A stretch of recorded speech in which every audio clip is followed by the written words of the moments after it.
Well, joining us now is Lizzy Savetsky. She's a digital influencer and Jewish activist who has been an outspoken activist for both Israel and the Jewish people since October 7th, and before that as well, and very much a source of strength for young Jews like the ones that we just saw speaking in the United States today. So, Lizzy, you were here actually on October 7th, and you've just come back to Israel. Kind of tell us a little bit about what your experience has been like as an American Jew throughout this time. It's been really hard. When I left on October 8th, it was one of the heaviest feelings because I really felt like I was leaving my family and leaving the only people that could understand the pain that I was going through and returning to a place where people really didn't have sympathy, and just a few short days later were even really turning against us in the time that was the most painful of our lives. And just a feeling of deep betrayal. And I have been working with a lot of college kids like the ones we just saw, and the things that they are having to deal with in this time that is supposed to be this coming of age, beautiful chapter of their life, and instead they're being faced with hate on a daily basis. I mean, as an outspoken supporter of Israel, would you say that it's safe to be an activist for Israel today? I think we have to stand up for our beliefs no matter what. I think these intimidation tactics are really just a vehicle to silence us, and we can't let that happen. We have to. It's never been more important to speak up, and we really can't afford to stay silent. We're never going to win the numbers game. And I really believe that, like these college students, these are the moments that heroes are made, and they're going to look back on this horrible chapter of their lives and realize that they stepped up to the plate and realized the amount of strength that they had when they were able to take a stand. And it's a pivotal moment for them, and I think it's going to end up being a beautiful thing in the long run. We have to stand up. Obviously, the Israel that you have come back to this week is a different one than the Israel that you left on October 8th.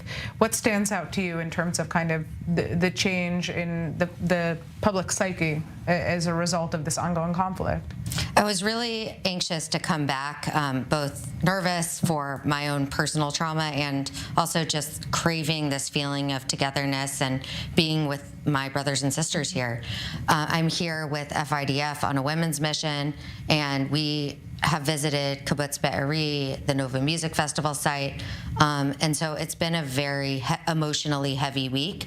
I think what stands out to me the most is just the incredible resilience of the Israeli people. I know that might sound corny to say, but no other people in the world could pick themselves up after October 7th, this army base that I visited where these girls were burned alive in the control room, and now it's an active base where people are back doing what they need to do for their people in their homeland. I mean, that is Israel.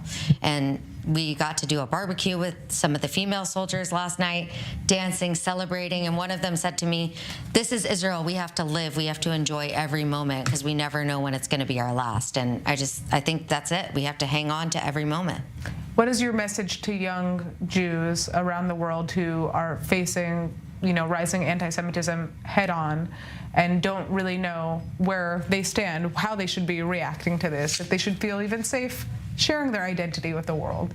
My response is that the best reaction to anti-Semitism is to be the strongest, proudest Jew that you possibly can. We cannot run away from who we are. Even if we hide who we are, they're going to hate us anyway. We have to fully embrace our Jewishness because it's the most beautiful part of ourselves. And we have to hang on to each other and support each other and stand together in these times. There's no time for divisiveness now. We really have to be united and love each other more than ever. Well, I think that that's a message that everybody really needs to hear right now, especially here in Israel as the war continues. We're on the 151st day. It doesn't seem to be ending anytime soon, and the hope is that that same unity that we saw in the beginning of this war is going to remain in the coming weeks, in the coming days. Hopefully we are going to see that ceasefire, so. That negotiated hostage deal to get those hostages out. I know that you've been meeting with the families, but I'd like to thank you so much for coming in and speaking with us, Lizzy.